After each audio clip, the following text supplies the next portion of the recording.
Halo, selamat datang di sesi analisis kita. Gini, hari ini kita bakal ngebahas sesuatu yang mungkin sangat personal dan menyakitkan buat sebagian dari Anda, yaitu perselingkuhan narsistik. Kalau Anda pernah ada di posisi di mana janji setia itu dihancurkan, dan anehnya malah Anda yang disalahkan atas kejadian itu, ketahuilah bahwa Anda sama sekali nggak sendirian. Kita di sini bukan cuma buat bahas cerita patah hati ya, tapi kita bakal bedah habis-habisan menggunakan lensa psikologi klinis buat membongkar mekanika di baliknya. Kenapa sih mereka ngelakuin itu, dan kenapa polanya selalu sama? Yuk kita bedah bareng-bareng. Nah, ini peta jalan klinis kita hari ini. Kita bakal mulai dari ngenalin gejala awalnya, bahas apa itu narcissistic supply dan ilusi hak istimewa, sampai ngebedah taktik manipulasi kayak gaslighting dan triangulasi. Dan pastinya, di akhir nanti kita akan bahas langkah-langkah praktis buat pemulihan diri Anda. Oke, kita langsung masuk aja ke bagian pertama, realitas yang paling menyakitkan, pengenalan gejala. Coba bayangin situasi ini. Nemu fakta kalau pasangan selingkuh itu udah pasti ngancurin hati. Tapi anehnya, pas ketahuan, respon mereka justru memutarbalikkan fakta. Pernah dengar kalimat kayak gini? Kamu tuh terlalu posesif, terlalu curiga, kamu tuh gila. Nah, pelaku kekerasan emosional emang sering banget pakai reaksi wajar Anda sebagai senjata buat nyerang balik. Saat Anda marah, mereka dengan gampang labelin Anda parno. Di sini saya mau tegaskan satu hal ke Anda. Perselingkuhan ini sama sekali bukan salah Anda. Anda nggak kurang suatu apapun. Perilaku mereka itu murni gejala klinis dari struktur kepribadian mereka yang memang bermasalah, bukan cerminan dari nilai diri Anda. Sekarang kita beralih ke diagnosis klinisnya, masuk ke bagian kedua, narcissistic supply atau bahan bakar utamanya. Jadi, buat paham kenapa orang narsistik itu bisa selingkuh, kita harus tahu fakta mengejutkan ini. Buat mereka, selingkuh itu jarang banget soal nemuin cinta baru, tapi ini murni soal kebutuhan mutlak buat bertahan hidup secara emosional. Inilah yang di dunia psikologi klinis disebut narcissistic supply, alias kebutuhan konstan akan validasi.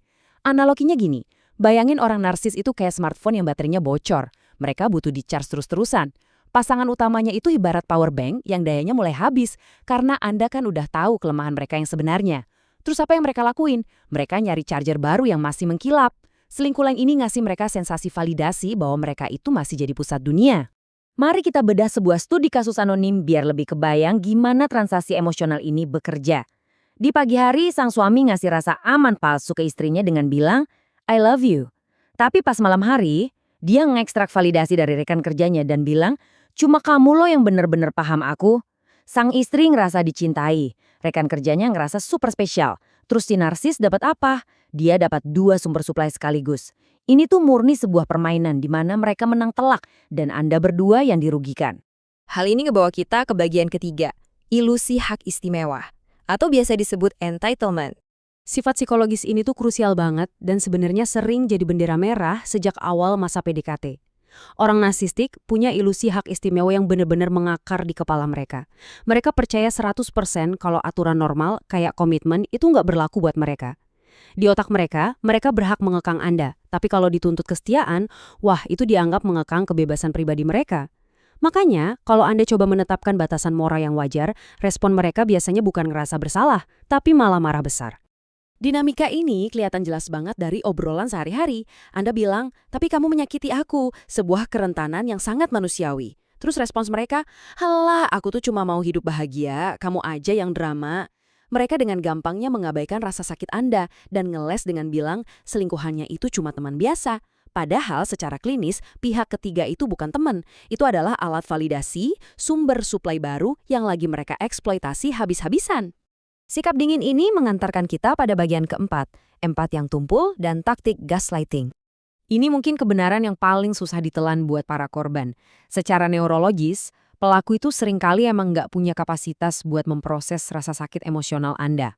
Karena empati mereka tumpul, mereka bisa dengan santainya ketawa bareng selingkuhan sambil nyuekin pesan Anda yang penuh luka. Dan saat ketahuan, mereka nggak bakal minta maaf yang tulus. Mereka malah ngelakuin gaslighting. Mereka bakal memanipulasi pikiran Anda, bilang Anda parnoa atau terlalu sensitif.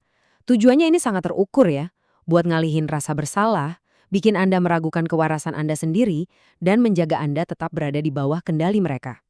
Nah, biar Anda nggak terjebak di siklus yang sama, tolong perhatikan tanda-tanda bahaya ini pas awal perkenalan. Kalau ada seseorang yang terus-terusan nunut pujian, Gampang banget ngabaikin batasan Anda, suka ngeremehin perasaan Anda, selalu nyalahin Anda atas kesalahan mereka sendiri, dan kelihatan nggak punya rasa nyesal yang tulus. Mundurlah. Tolong ingat, itu bukan sekedar sifat buruk biasa. Itu adalah pola destruktif yang lagi bekerja secara nyata di depan Anda.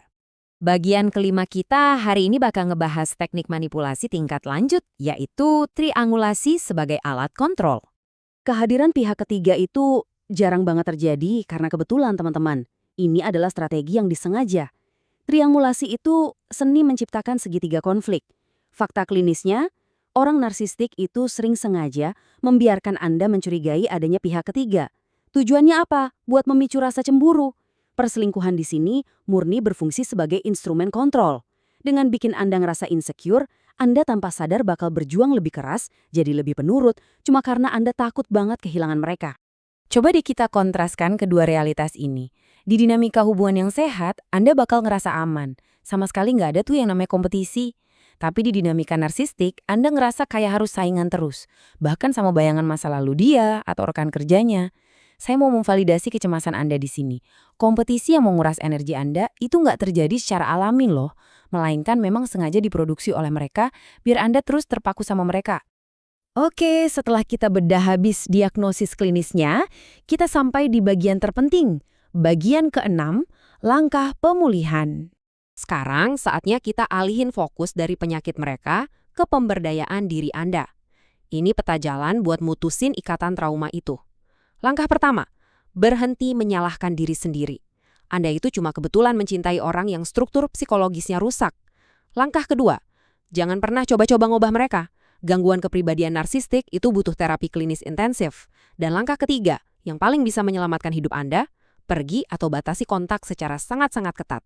Tugas utama Anda sekarang hanyalah melindungi kedamaian mental Anda sendiri. Dan tolong simpen pemikiran ini baik-baik ya. Selama Anda masih ada di dalam jangkauan mereka, Anda bakal terus-terusan dijadiin suplai emosional. Tapi dengan melangkah menjauh, Anda otomatis menghentikan siklus itu. Kemenangan sejati itu bukanlah bikin mereka menyesal. Bukan. Kemenangan sejati adalah pas Anda memulai perjalanan buat nemuin diri Anda lagi, dan pada akhirnya Anda bisa tersenyum dan bahagia murni tanpa kehadiran mereka di hidup Anda. Sebagai penutup dari sesi analisis klinis kita, saya pengen ninggalin satu pertanyaan buat Anda renungkan. Dari semua yang kita bahas, ciri narsistik mana sih yang menurut Anda paling susah dikenali waktu Anda lagi terjebak di hubungan itu? Apakah ilusi hak istimewanya, empatinya yang tumpul, atau mungkin taktik triangulasinya? Coba direnungkan ya, karena memahami pola ini adalah kunci utama buat Anda pulih. Terima kasih banyak udah hadir dan belajar bareng. Tolong jaga diri Anda baik-baik, dan sampai jumpa di sesi analisis kita selanjutnya.